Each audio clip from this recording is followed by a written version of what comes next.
As you can see, workers there have taken to the picket line. The plant is one of 3 that have been called to strike by the UAW President Shawn Fain. The others are in Missouri and Ohio. This news all breaking overnight. We're told those plants employ over 10,000 workers, most of them starting their strike this morning. CBS News' Chris Van Cleve joining us this morning. And Chris, we know this is the first time the union has called a strike against all 3 automakers at the same time. What could this mean for the future of the industry? Well, the union believes this gives them maximum leverage to try to extract the best deal possible. Particularly with this, we're going to strike certain plants and we'll announce if we're going to strike a different one at any time. They believe that will create a level of uncertainty that will motivate automakers to come up with a better deal. Now, automakers have been saying for days that they're ready to negotiate and get this done and get it across the finish line without much response from the United Auto Workers. We know that they had some conversations late last night. Ford said in a statement that the union's asks were still just too great to be financially viable for the company.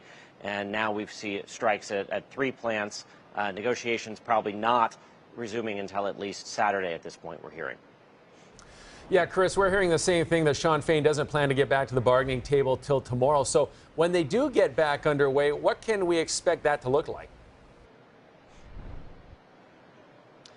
Well, you know, the automakers have said they want to get this done, but there's a big gap, particularly when it comes to things like pay. You know, we've been hearing that the auto workers had started their asks at around a 40% raise that may have ticked down somewhere into the 30s, but the manufacturers, they're offering about 20%. So there's a big gap in money.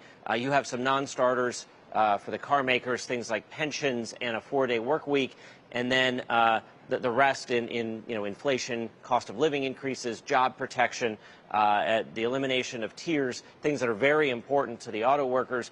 There does seem to be some agreement on some of those things, but you know, money is always the big question. We're going to be talking with GM CEO Mary Barra coming up on CBS Mornings about just how they get this done and what that path forward looks like. But certainly negotiations resuming last night. As Ford CEO Jim Farley was telling us, it's very hard to negotiate with just yourself.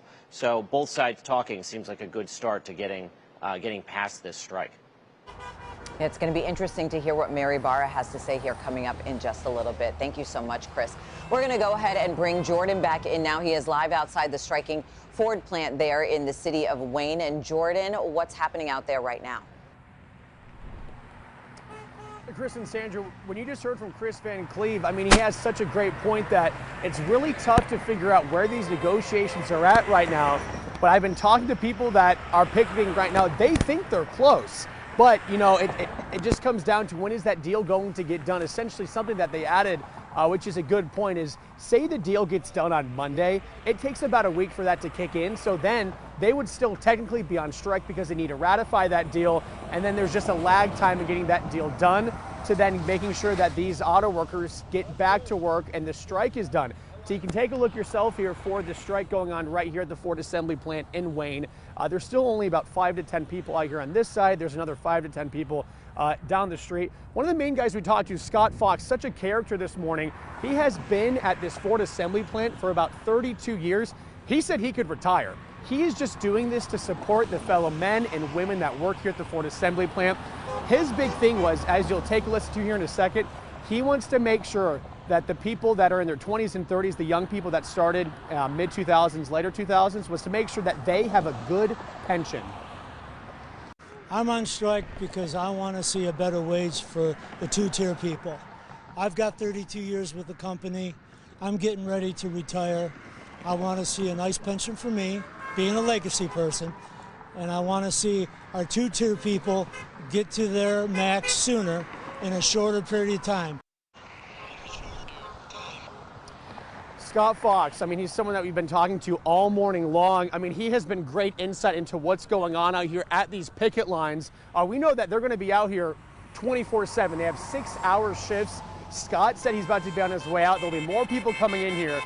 You'll hear honking all morning long from support from the public. We also know only about 9% of UAW members are striking across the country right now. It's about 13,000, but in all, there could be 146,000 plus UAW members that could be striking in the weeks and even in the coming months. Reporting live in Wayne, Jordan Burrows, CBS News, Detroit.